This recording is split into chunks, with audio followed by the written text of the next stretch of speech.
Right ඉතින් අද වීඩියෝකින් අපි ඩිස්කස් කරන්න යන්නේ අපේ ස්කිල් ෂොප් වෙබ් සයිට් එකේ සයින්අප් පේජ් එකේ ඉන්පුට් වැලිඩේෂන් පාර්ට් එක ගැන.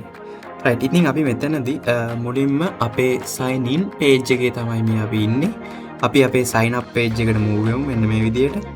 රයිට් ඊට පස්සේ අපි බලමු අපේ සයින්අප් පේජ් එකේ ඉන්පුට් වැලිඩේෂන් පාර්ට් එක අපි කොහොමද ක්‍රියේට් කරගෙන තියෙන්නේ කියලා. රයිට් ඉතින් මෙතනදී ෆස්ට් නේම් එක ලාස්ට් නේම් එක ඊමේල් පාස්වර්ඩ් කන්ෆර්ම් පාස්වර්ඩ් ඒ වගේම I am skill seller skill buyer කියලා මෙන්න මෙතනදී රේඩියෝ බටන්ස් දෙකක් අපි ඉන්ක්ලූඩ් කරගෙන තියෙනවා. ඒ වගේම චෙක් බොක්ස් එකක් අපේ terms and condition වලට agree වෙන චෙක් බොක්ස් එකක් අපි මෙතන ඩිසයින් කරගෙන තියෙනවා. රයිට් ඉතින් මෙතනදී මෙන්න මේ ඉන්පුට් බොක්ස් වලට අදාළ data ටික අපි ඉන්පුට් කරන එකේ වැලිඩේෂන් පාර්ට් එක ගැන අද වීඩියෝ එකෙන් අපි ඩිස්කස් කරමු. රයිට් මම මුලින්ම ක්‍රියේට් account කියන බටන් එක ප්‍රෙස් කරලා බලන්න. රයිට් එතකොට අපි මෙතනදී message display වෙන්න error message display වෙන්න මෙතනදී div එකක් අපි use කරගෙන තියෙනවා. ඉතින් ඒ div එකට අදාළ error message එක තමයි මේ display වෙන්නේ all fields are required කියලා. රයිට් ඉතින් අපි මෙතනදී first name එක මෙන්න මේ විදිහට ෆස්ට් නේම් එක ලාස්ට් නේම් එක ඊමේල් එක මෙන්න මේ විදිහට එක්සැම්පල් කිහිපයක් ඇඩ් කරගෙන බලමු. රයිට් නැවතත් අපි create account කියන බටන් එක ප්‍රෙස් කරලා බලමු. ඒත් all fields are required කියලා මෙතනදී display වෙනවා. රයිට් ඉතින් password එක විදිහට අපි මෙතනදී මෙන්න මේ විදිහට password එකක් දෙමු.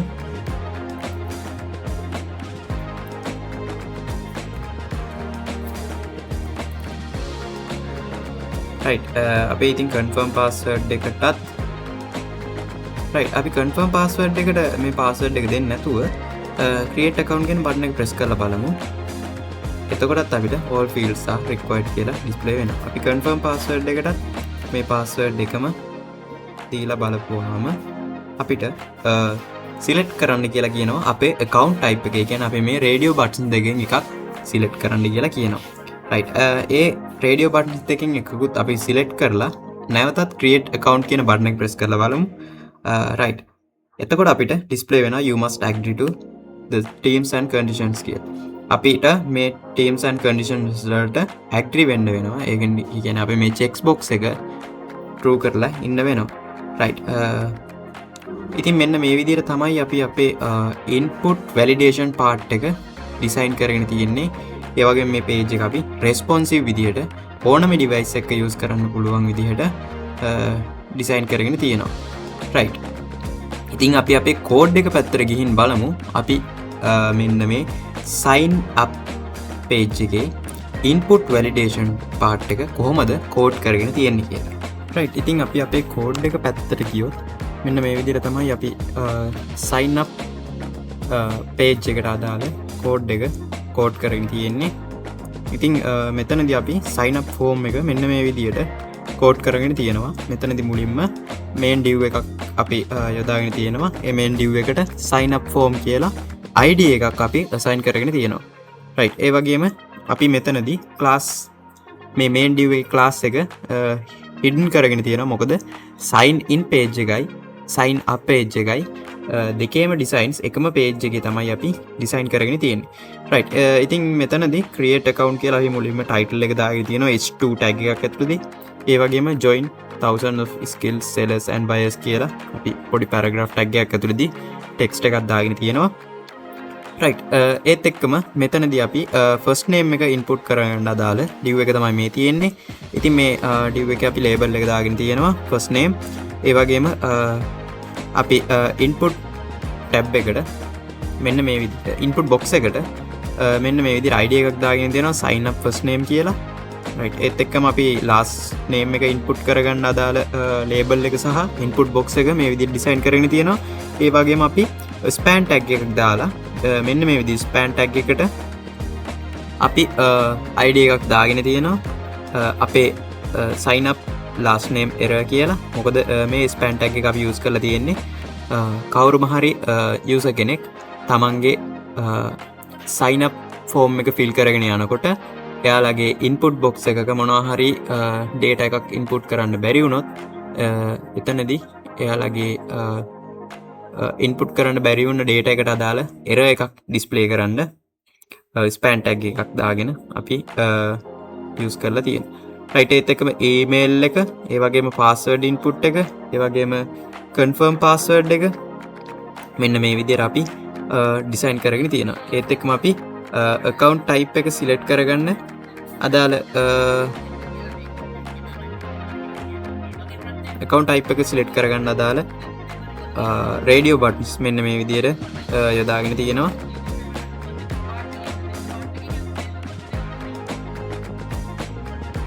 right ඒත් එක්කම අපි terms and conditions use කරගෙන තියෙනවා. ඒ වගේම create account කියන button එක අපි design කරගෙන තියෙනවා. ඒත් එක්කම සුපුරුදු විදිහට footer එක අවසානට අපි include කරගෙන තියෙනවා. right ඉතින් අපි අපේ author.js කියන file එක පැත්තට ගියොත් මෙතනදී අපි function එකක් create කරගෙන තියෙනවා. මේ function එක ක්‍රියාත්මක වෙන්නේ මේ create account කියන function එක ක්‍රියාත්මක වෙන්නේ අපේ create account කියන button එක press කරපුවාම.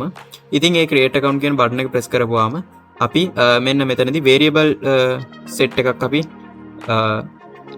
හදාගෙන තියෙනවා. ඉතින් මේ variable වලට අදාළ data ටික අපි get element document.get element by id වලින් අපේ input box වල තියෙන id වල තියෙන values set එක මෙතනදී අපි මේ variable වලට assign කරගෙන තියෙනවා.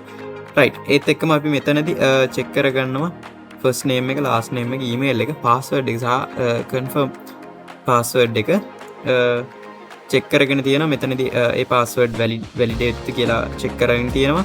ඒ වගේම මේ fields වල empty ද කියලා check කරන් තියෙනවා. ඒ fields empty නම් all fields are required කියලා අපි මෙතනදී message එකක් අපේ span tag එකේ display වෙන්න මෙතනදී sign up error message කියන variable එකට in HTML එකක් දාගෙන create කරගෙන තියෙනවා. right ඒත් එක්කම මෙතනදී අපි else if එකක් දාගෙන password එකේ length එක check කරගෙන තියෙනවා. ඒ වගේම අපේ password එක confirm password එකට සමානද කියලා අපි මෙතන check කරගෙන තියෙනවා. ඒ වගේම account type එක check කරගෙන තියෙනවා. ඒත් එක්කම terms and conditions අපි check box එක click කරලාද කියලා check කරගන්නවා. right ඒත් එක්කම ඊළඟට අපි මේ data set එක form එකකට assign කරගෙන තියෙනවා.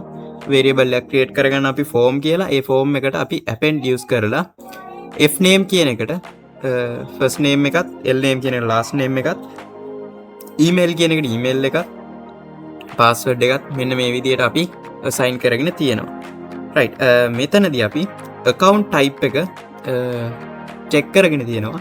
මේක if condition එකක් වගේම අපි මෙතනදී account type seller.check ඒක අපි check කරගන්නවා ප්‍රශ්නාර්ථ ලකුණක් දාලා account type seller.value කියන එකට.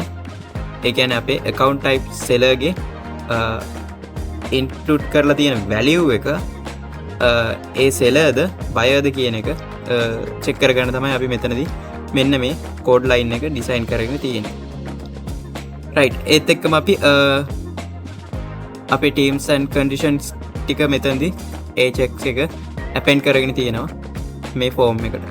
right එතනින් ගියපම අපි ajax use කරලා තියෙනවා මෙතනදී variable එකක් create කරගෙන තියෙනවා r කියලා. එතනදී new XML HTTP request එකක් අපි මෙතනදී open කරගෙන තියෙනවා. ඒ වගේම අපි මෙතනදී anonymous function එකක් create කරගෙන තියෙනවා. ඒ function එක already state change එකේ තියෙනවද කියලා.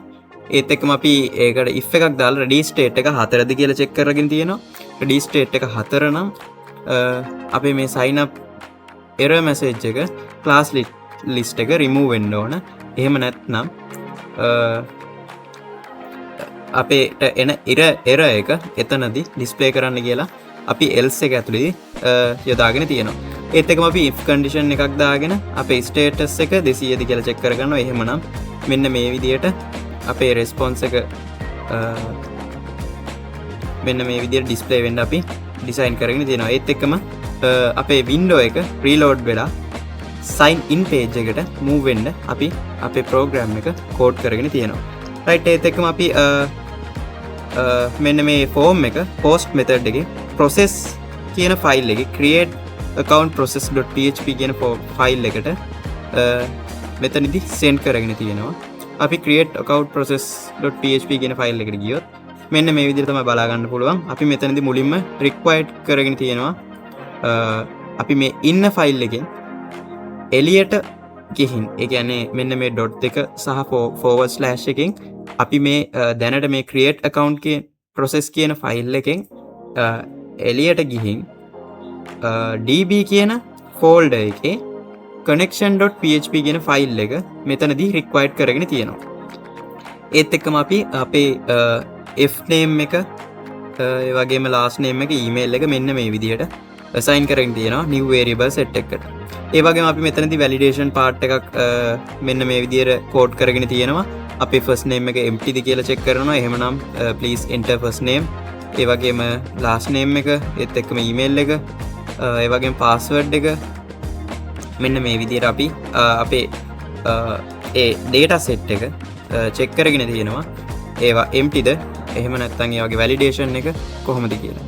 right ඒත් එක්කම අපි password එකට hash එකක් දාගෙන තියෙනවා. මෙතනදී අපේ database එක side එකෙන් මෙන්න මේ hash එක දාපුවාම database එක side එකෙන් admin කෙනෙක් check කරත් ඒ password එක නිවැරදිව ඒ adminට පෙන්වන්නේ නැති විදිහට තමයි අපි මෙතනදී design කරගෙන තියෙන්නේ. අපි බලමු අපේ database එක side එකෙන් save වෙලා තියෙන password එකක් check කරලා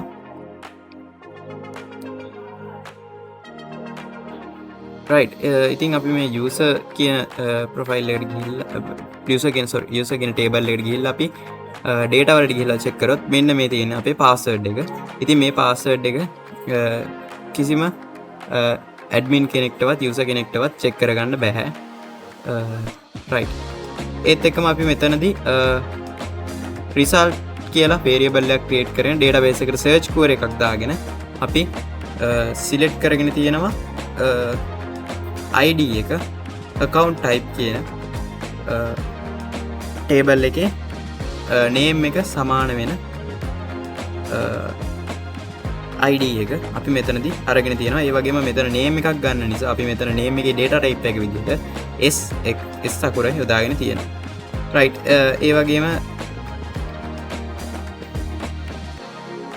අපි මෙතනදී result set එක and rows count එක සමානද කියලා බලනවා. result එක අපි fetches එකකට assign කරගන්නවා.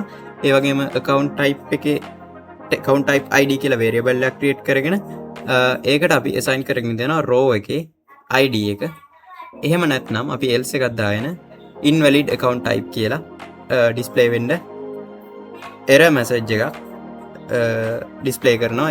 ඒත් එක්කම අපි අපේ program එකෙන් exit වෙනවා. right ඒත් එක්කම අපි මෙතනදී email address එක check කරලා තියෙනවා already use කරලා තියෙනවද කියලා. ඒ වගේම මෙතනදී අපි user ගේ data ටික insert කරලා තියෙනවා database එකට IUD query එකක් දාලා. right ඒ වගේම අපි get new user id කියලා මෙන්න මේ විදිහට user කෙනෙක් new id එකක් create කරගන්න මේ විදිහට අපි අපේ program එක code කරගෙන තියෙනවා. right ඉතින් අද වීඩියෝ එකෙන් අපි discuss කරේ අපේ skill shop web application එකේ sign up process එකේ data input validation part එක සම්බන්ධයෙන්. තවත් මේ වගේ අලුත් වීඩියෝ එකකින් හම්බ වෙනකම් goodbye. thank you.